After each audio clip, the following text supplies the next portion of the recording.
आकाशवाणी गोरखपुर से प्रादेशिक समाचार।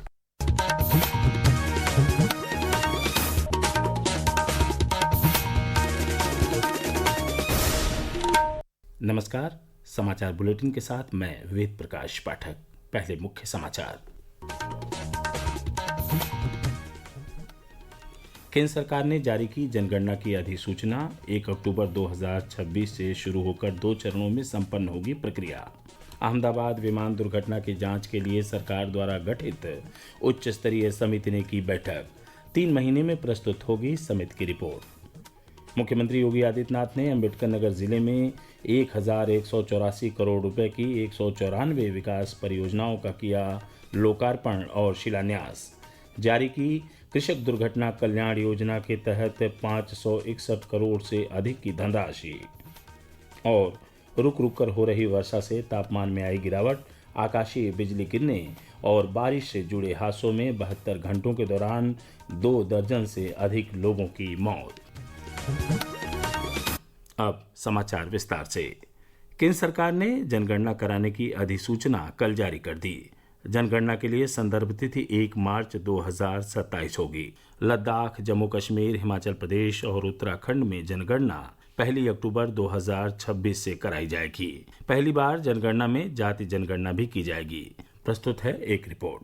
जनगणना 2 चरणों में की जाएगी। पहले चरण में प्रत्येक परिवार की आवासीय स्थिति, संपत्ति और सुविधाओं के बारे में जानकारी एकत्र की जाएगी। वहीं दूसरे चरण में प्रत्येक व्यक्ति की जनसांख्यिकीय, सामाजिक, आर्थिक, सांस्कृतिक और अन्य जानकारी एकत्र की जाएगी। इसके अलावा इस बार जनगणना में जाति गणना भी की जाएगी। जनगणना कार्य के लिए लगभग 34 लाख प्रगणक और पर्यवेक्षक तथा लगभग 1,30,000 जनगणना पदाधिकारी तैनात किए जाएंगे। यह जनगणना मोबाइल एप्लीकेशन के जरिए डिजिटल माध्यम से की जाएगी। लोगों को स्वगणना का प्रावधान भी उपलब्ध कराया जाएगा। संग्रहण, प्रेषण और भंडारण के समय डेटा सुरक्षा सुनिश्चित करने के लिए कड़े डेटा सुरक्षा उपाय लागू किए जाएंगे। यह जनगणना प्रक्रिया शुरू होने के बाद से 16वीं जनगणना है और स्वतंत्रता के बाद 8वीं जनगणना है। अनुपम मिश्र, आकाशवाणी समाचार, दिल्ली। केंद्र की ओर से जनगणना की अधिसूचना जारी होने का प्रदेश के मंत्री अनिल राजभर सहित कई वरिष्ठ नेताओं ने भी स्वागत किया है। श्री राजभर ने कहा कि जाति जनगणना कराने का केंद्र सरकार का फैसला ऐतिहासिक है और इससे सामाजिक न्याय को बढ़ावा मिलेगा। ऐतिहासिक फैसला माननीय प्रधानमंत्री मोदी जी की सरकार का है, जो सामाजिक न्याय के रास्ते को प्रशस्त करेगा। सामाजिक न्याय की परिकल्पना देश के अंदर चरितार्थ होगी। प्रतिपक्ष बहुत अच्छी तरीके से जानता है और जनता भी जानती है। ये मोदी जी की सरकार का संकल्प सबका साथ सबका विकास का जो है, हम समझते हैं कि उसी क्रम में लिया गया ये सबसे बड़ा फैसला है। अहमदाबाद विमान दुर्घटना की जांच के लिए सरकार द्वारा गठित उच्च स्तरीय समिति की पहली बैठक कल नई दिल्ली में हुई। गृह सचिव गोविंद मोहन ने बैठक की अध्यक्षता की। समिति 3 महीने के भीतर अपनी रिपोर्ट प्रस्तुत करेगी। विमान दुर्घटना जांच ब्यूरो अलग से इस मामले की जांच कर रहा है। इस बीच विमान दुर्घटना में मारे गए गुजरात के पूर्व मुख्यमंत्री विजय रूपाणी का अंतिम संस्कार कल राजकोट में पूरे राजकीय सम्मान के साथ किया गया। गृह मंत्री अमित शाह, मुख्यमंत्री भूपेंद्र पटेल और अन्य वरिष्ठ नेताओं ने दिवंगत नेता को पुष्पांजलि अर्पित की। प्रदेश के मुख्यमंत्री योगी आदित्यनाथ ने एक सोशल मीडिया पोस्ट के जरिए स्वर्गीय विजय रूपाणी को श्रद्धांजलि दी। उन्होंने कहा कि सहजता, सरलता, संवेदनशीलता, संगठन निष्ठा एवं जनसेवा के लिए सदैव उनका विराट व्यक्तित्व स्मरणीय रहेगा। बीते 12 जून को अहमदाबाद से लंदन जा रही एयर इंडिया की एक फ्लाइट अहमदाबाद में दुर्घटनाग्रस्त हो गई थी, जिससे फ्लाइट में सवार गुजरात के पूर्व मुख्यमंत्री और प्रदेश के आगरा जिले के एक दंपति सहित 241 लोगों की मौत हो गई थी। गृह मंत्री अमित शाह ने राज्यों के राहत आयुक्तों से कहा है कि अगले 90 दिन के भीतर प्रत्येक जिले के लिए जिला आपदा प्रबंधन योजना तैयार करें। कल नई दिल्ली में राज्यों और केंद्र शासित प्रदेशों के राहत आयुक्तों और आपदा मोचन बलों के सम्मेलन को संबोधित करते हुए श्री शाह ने कहा कि आपदाओं से निपटने के लिए जरूरी है कि जिला स्तर पर आपदा प्रबंधन योजना तैयार की जाए। गृह मंत्री ने कहा कि जलवायु परिवर्तन और बढ़ते वैश्विक तापमान ने दुनिया को आपदाओं के बारे में चिंतित कर दिया है।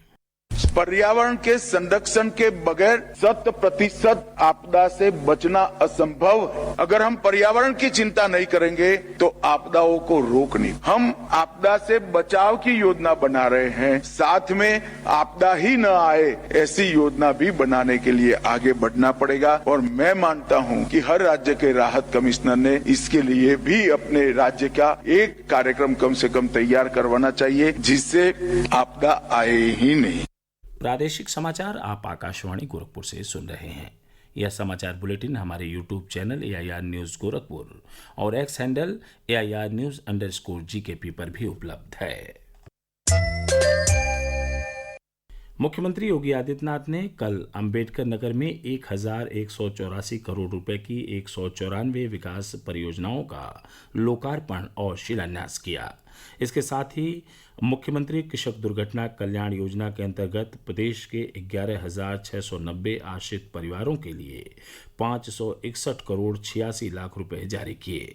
इस अवसर पर मुख्यमंत्री ने इस वर्ष में अब तक आपदा के शिकार हुए किसानों के प्रति संवेदना व्यक्त करते हुए कहा कि यूपी सरकार किसानों के हितों के संरक्षण के लिए पूरी प्रतिबद्धता के साथ तैयार है। मुख्यमंत्री कृषक दुर्घटना बीमा योजना के अंतर्गत केवल किसान आता था, बटाईदार नहीं आता था, किसान के परिवार के सदस्य नहीं आते थे।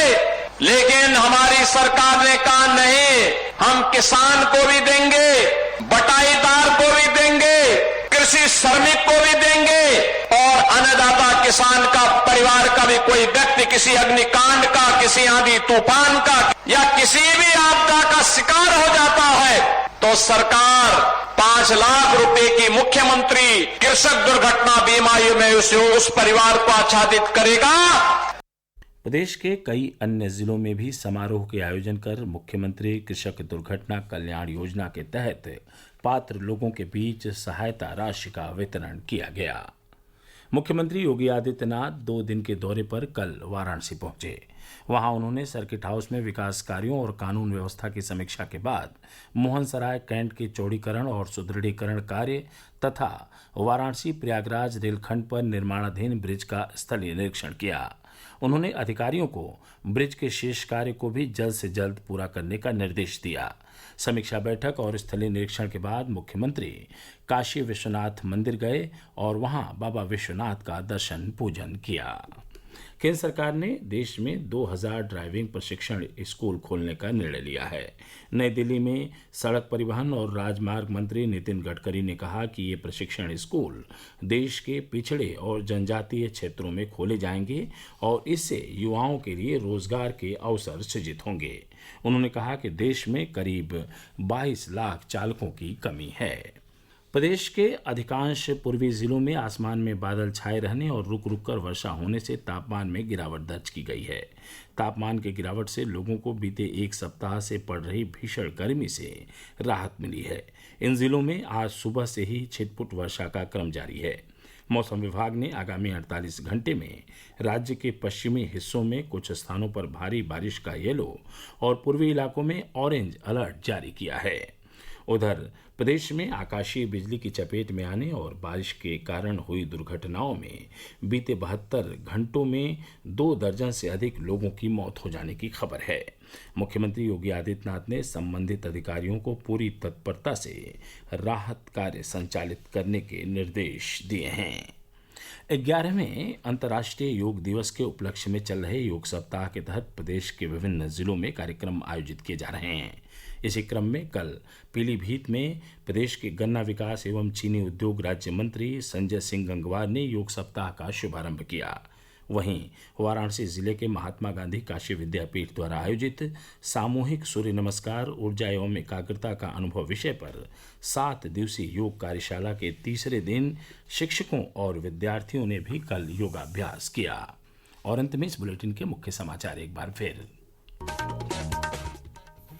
केंद्र सरकार ने जारी की जनगणना की अधिसूचना। 1 अक्टूबर 2026 से शुरू होकर 2 चरणों में संपन्न होगी प्रक्रिया। अहमदाबाद विमान दुर्घटना की जांच के लिए सरकार द्वारा गठित उच्च स्तरीय समिति ने की बैठक। 3 महीने में प्रस्तुत होगी समिति की रिपोर्ट। मुख्यमंत्री योगी आदित्यनाथ ने अम्बेडकर नगर जिले में 1184 करोड़ रुपए की 194 विकास परियोजनाओं का किया लोकार्पण और शिलान्यास। जारी की कृषक दुर्घटना कल्याण योजना के तहत 561 करोड़ से अधिक की धनराशि। और रुक रुक कर हो रही वर्षा से तापमान में आई गिरावट। आकाशीय बिजली गिरने और बारिश से जुड़े हादसों में 72 घंटों के दौरान 2 दर्जन से अधिक लोगों की मौत। समाचार समाप्त हुए। नमस्कार।